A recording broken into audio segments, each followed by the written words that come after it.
took off his big knapsack and grabbed some ammunition cartridges. He stuffed them into his pockets and crawled back to the tree. He held his weapon like Samuel and showed him and aimed up the hill. He could see the soldiers in their blood-red coats hiding in the trees. It probably only was about 20 men, probably soldiers sent ahead as scouts. He waited for Captain Marsh's orders. Present, Captain Marsh shouted. Nate clicked back flintlock, holding his aim. Fire! So before we go any further, I want to remind you guys that what happened last week, that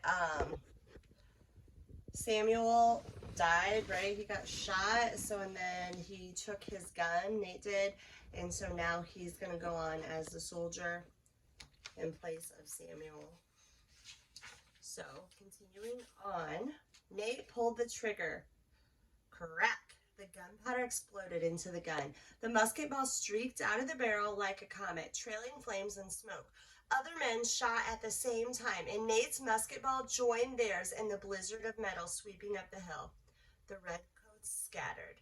Nate and the men reloaded. He aimed again, ready to shoot, but the redcoats didn't come back. They all waited for them to return. Minutes ticked by, and finally Captain Marsh gave the order for them to line up again. We need to get to our camp, men, he shouted. Nate stood up. Captain, it's Samuel, sir.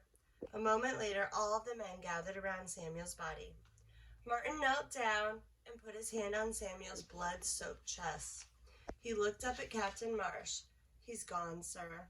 Captain Marsh's stony face seemed to crumble for a moment. He regained his steely determination.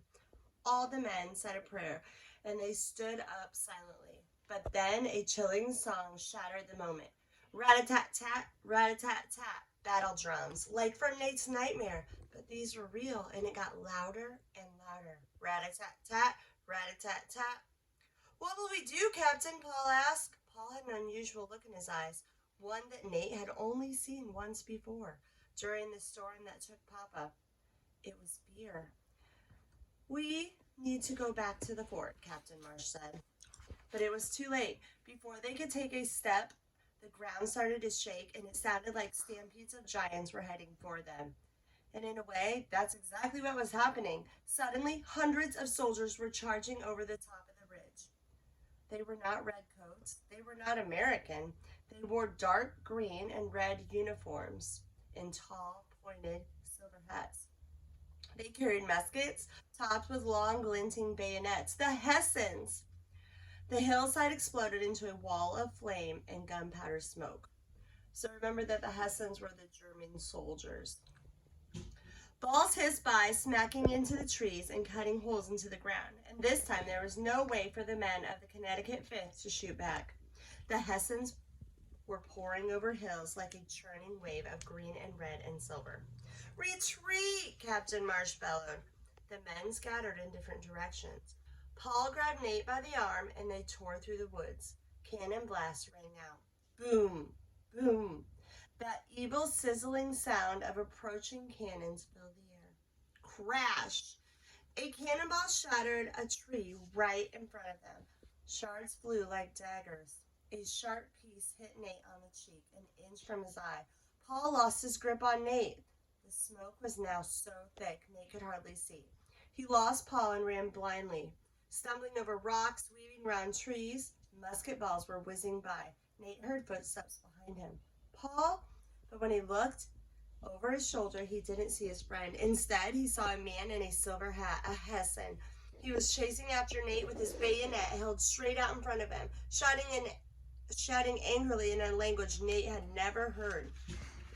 But Nate did not need to understand the words. Even through the smoke, Nate could see the hatred and the fury in the man's eyes. Nate wanted to scream, "I'm not a soldier!" But it didn't matter that Nate was just an 11-year-old boy. The Hessian meant to kill him. Nate's legs were giving out. He was slowing down. He braced for the vicious stab and for the agonizing pain, for the end. But then a cannonball sizzled over his head. And it wasn't a regular cannonball. It was an exploding shell. Kaboom! The world around Nate seemed to shatter apart, and then whoosh! In an instant, Nate was ripped off the ground. There was searing heat, blinding light, and then darkness. Here's a picture.